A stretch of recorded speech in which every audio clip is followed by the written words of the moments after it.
এবারের প্রশ্নটা করেছেন তানভীর খান। হিন্দু অথবা অমুসলিম মিডিয়াকে উত্তর দেওয়ার জন্যে আমাদের কি গীতা, বাইবেল ইত্যাদি পড়া উচিত?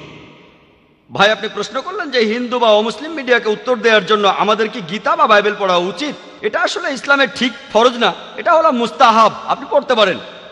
কারণ আল্লাহ তাআলাও বলেছেন, আমিও এই আয়াতটার কথা বলেছিলাম আগের প্রশ্নের উত্তরে। সূরা ইমরানের 64 নম্বর আয়াতে বলা হয়েছে, তাআলা ইলা কালিমাতিন সাওয়াইম বাইনানা ওয়া বাইনুকুম, এসো সেই কথায় যাহা আমাদের এবং তোমাদের মধ্যে এক। এখন আমরা এক কথায় কিভাবে আসবো যদি তাদের ধর্মগ্রন্থগুলো না পড়ি? এজন্য অন্য ধর্মের ধর্মগ্রন্থ পড়া উচিত, তবে ফরজ না।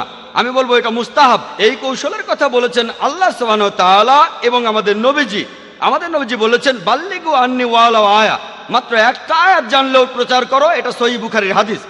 এরপরে আরো বলা হয়েছে, আহলে কিতাবীদের গ্রন্থ থেকে উদ্ধৃতি দিলেও কোনো সমস্যা নেই। তাহলে অন্য ধর্মের গ্রন্থগুলো পড়া হলো একটা কৌশল, যেটা দেখিয়েছেন আমাদের নবীজি, আর পবিত্র কোরআনেও আছে।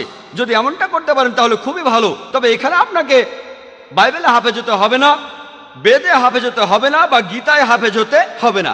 আপনাকে জানতে হবে দাওয়ার জন্য কোন অনুচ্ছেদগুলো লাগবে। এত সময় দেওয়া লাগবে না যেটা কোরআনের পেছনে দেন। সময় নষ্ট করবেন না। এমনকি আমিও বাইবেলে হাফেজ নই, কোরআনেও হাফেজ নই। কোরআনে হাফেজ হতে চাই, তবে এখনো নই। বেদে হাফেজ নই বা ভগবত গীতায় হাফেজ নই, তবে আমি বেদের সেই অনুচ্ছেদগুলো জানি যেগুলো দাওয়ার কাজে লাগে। বাইবেলের সেই অনুচ্ছেদগুলো জানি যেগুলো মিশনারিরা বলে।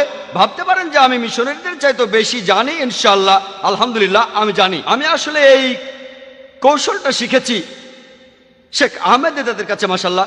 তিনি আমাকে অনুপ্রাণিত করেছিলেন, আল্লাহ তাকে জান্নাতে দাখিল করুন। তিনি হাজারো মুসলিম তরুণকে অনুপ্রাণিত করেছেন, এমনকি আমাকেও।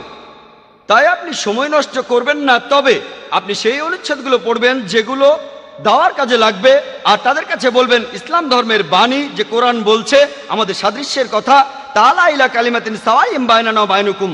এভাবে কাজ করলে ইনশাআল্লাহ আপনার পক্ষে ইসলামের বাণী প্রচার করা সহজ হবে।